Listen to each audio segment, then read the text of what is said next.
If it's no Scottish, it's crap! Okay, that sketch actually really sucks, but that one line is amusing. Normally, I try and keep a good spread in these shorts, bounce around the decades. Hell, I keep a dated and itemized tally to try and keep things relatively evened out. But this moment in the Cybertron Brimstone vid a couple weeks back really put a bee in my bonnet. Why hadn't I done a picture of Cybertron MENASOR before now? He was a fun character in the cartoon, not a villain, but a bot who was frustrated by his stagnating society and got temporarily tempted by Megatron. And I adore his toy. I mean, I like the giant planet theming in general, but this is my fave of the lot. Okay, it's one of only 3 toys in the lot, and that risks damning it with faint praise, but come on, look at him. Look at him! I love this look. Nothing about this guy is disguised, just pure brutal utility, or brutality if you will. He is made to put big gaping holes in things. I like to think that his drills attaching to the rear treads in vehicle mode actually gives them a bit more torque somehow.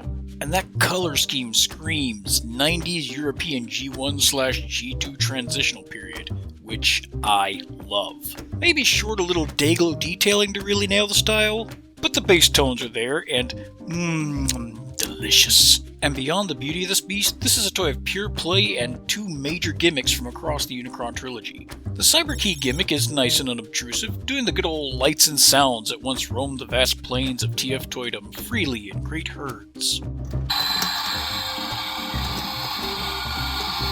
And also we get the return of the Minicon activated Power Links gimmick in the other arm. Popping a mini there snaps out his claw and lets you extend the drill. He grabs you and then cores you like an apple. Ooh, nasty. His Pac-In Minicon buddy Heavy Load also plays more directly into both modes. He can form a wider plow for MENASOR's assault mode, which, okay, it's kinda nothing and makes the vehicle mode not hold together, but it's not hurting anything else with its presence. And you can pop Heavy into MENASOR's chest compartment for easy storage. Clean, simple interactions. Good stuff. Oh, and speaking of Heavy Load, I had done a picture of him a long time ago, but I'm always up for an excuse to do a better version of an old pic. So, here is said better pic than the one that's been on the wiki for 14 years? Oh, God.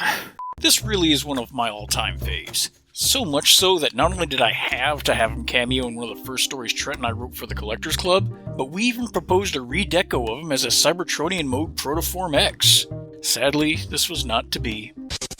But if you like these lingerings on toys that were to be and did in fact be, why not be a subscriber? More musings and new toy picks every week a-happening.